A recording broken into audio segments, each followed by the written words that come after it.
So for Journal Club this week, I decided to choose an article that looks at the effects of ultrasound and phonophoresis in treating individuals with de Quervain's disease. I chose this because we just discussed de Quervain's and we just learned a lot about different modalities that can be used to treat various upper extremity conditions. So I thought it'd be pretty interesting to just find out how effective these are. So a little bit about the study design. So they used a comparative research design in this study to really compare the effectiveness of the two different modalities that I mentioned in treating de Quervain's disease. And they really just based this on two different outcome measures, which were pain and hand grip strength. And then also this study was conducted in India, which I thought was pretty interesting just to see the differences of how a study is conducted there versus here. So I know we all just learned about what ultrasound is, but just as a refresher, ultrasound uses a high frequency potential field that they apply to a crystal in the ultrasound head. And so the crystal will vibrate and produce a high frequency sound wave, and that'll just kind of pass into the tissues and it'll cause thermal and non-thermal effects to occur. So these effects can increase, blood flow to the region, it can increase soft tissue extensibility, and it can help decrease pain and muscle spasms. So as far as phonophoresis, some of us may not be familiar with what that is. So in simple words, it is just based on the introduction of a substance into the body using ultrasonic energy. So like more specifically, it's a specific type of ultrasound application, but it uses pharmacological agents such as corticosteroids or local anesthetics to target or to introduce it into the targeted tissues. So this study had about 30 or did have 30 participants, and it consisted of both males and females. So there was 20 females and 10 males. And then all the participants had an average age of about 46 when you looked at it all together. And then statistical analysis was done using the SPSS software in Windows. So a little bit about the inclusion and exclusion criteria. So to be included in this study, the participants had to present with palpable tenderness over the abductor pollicis brevis and the extensor pollicis longus, which we know as the snuff box. And they had to have at least one positive test out of the three that are listed right there. So the Finkelstein's test, they had to have a positive resisted thumb extension or a positive resisted thumb abduction. And then they could not be included in this study if they had any fractures or surgeries around their wrist or hand, if they had any open wounds or infections in their wrist or hand, if they had any allergies to the drugs used. So I'll discuss it in a minute, but phonophoresis, like I mentioned, uses a drug localized into the tissue area. So we have to be they had to be cautious for any allergy interactions. They also could not have bilateral involvement. It had to be only one upper extremity. And they also could not have had any local corticosteroid injections in the last 3 months. Because sometimes those can have long lasting effects and it would have just, influenced the results.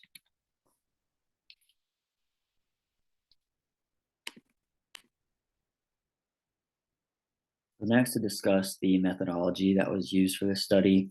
So the participants were randomly assigned to two different groups. I had mentioned earlier that there was 30 participants total, so it was two groups of 15, and they used pain and hand grip strength assessments prior to the first treatment.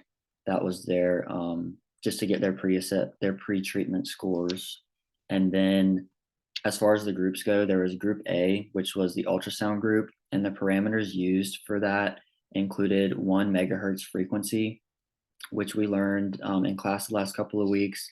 That means that it penetrates tissues a little bit deeper, so like 2.5 to 5 centimeters, versus using the 3 megahertz frequency, which is more superficial. And then they used a 1.5 watts per centimeter squared intensity, and they did this for about 8 minutes. So it was an 8 minute duration. So group B was the phonophoresis group, and they used the same parameters as the ultrasound, except instead of just a typical ultrasound gel, they used a diclofenac gel, which diclofenac is a nonsteroidal anti-inflammatory drug, that is commonly used to treat things such as pain, inflammation, or swelling. So that was the only difference, that they used that type of gel over just a typical ultrasound gel. But that did have significant um, differences in the results as well. Also, it's important to note that all the participants were requested to continue normal activities and avoid other forms of treatment for the entire duration of the study. So they really wanted them to just continue living their normal lives, their daily routine. They didn't want them to change anything only because they were participating in the study. And so these treatments were given 3 times a week for a 3-week period.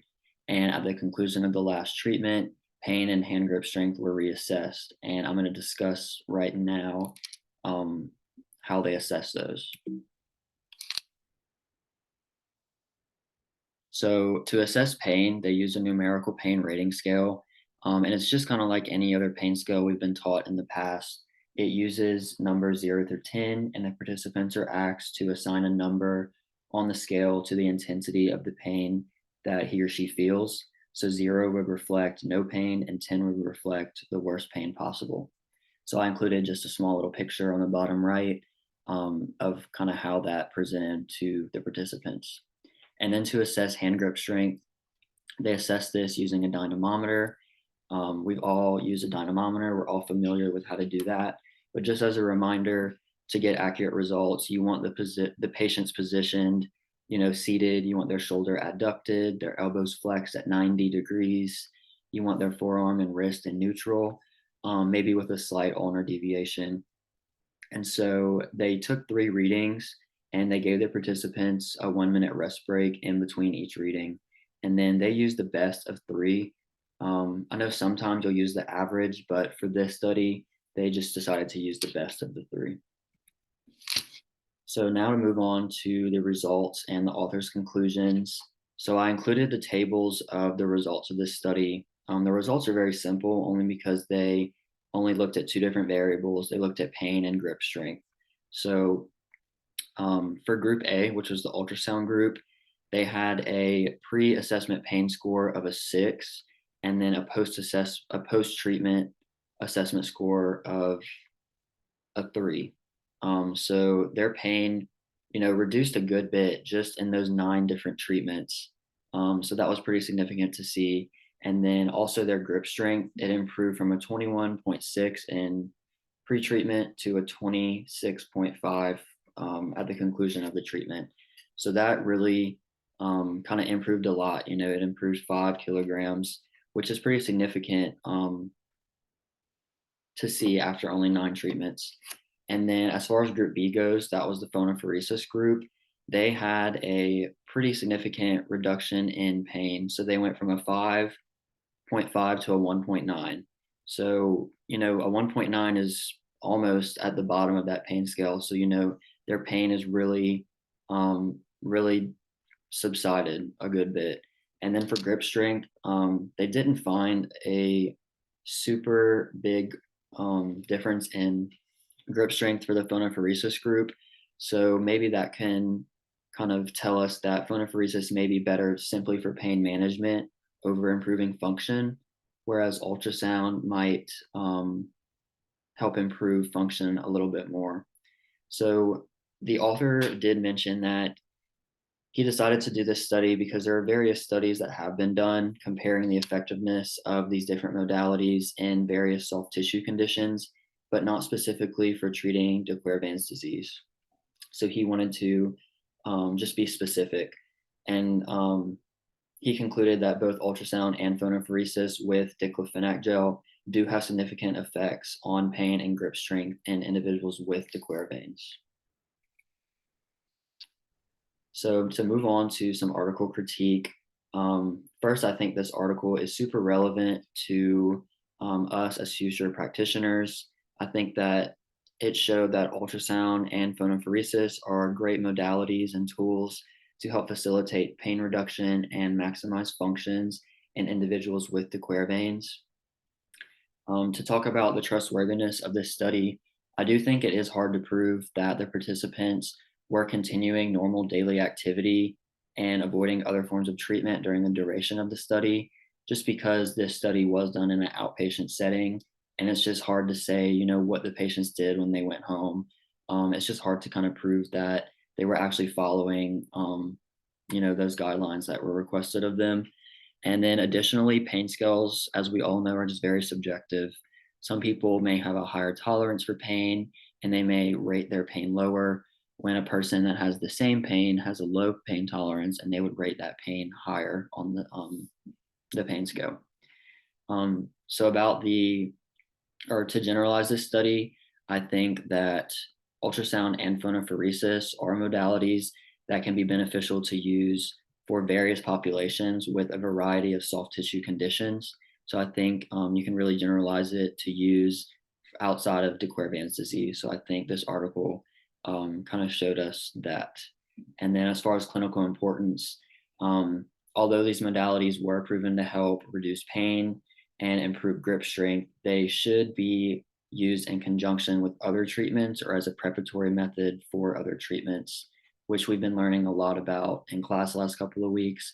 Modalities are great, but they are not the treatment themselves.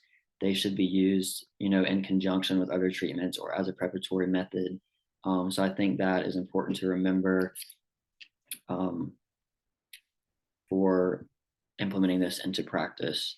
And then lastly, just implications to OT practice. I've kind of said all this already, but just to kind of restate some of these things, de Quervain's disease will affect an individual's occupational performance and their ability to participate in daily tasks. It really causes a lot of pain and it really decreases their functionality. Their grip strength is not as great. Super painful for grabbing various objects of different sizes. So it is really helpful to consider implementing these different modalities when working with patients with de Quervain's.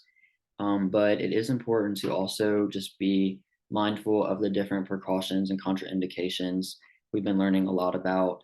It's super important. You don't want to use a modality that's contraindicated because you could really do more harm than good, and that would not be, helpful for our patients. And this is my reference, and that's it.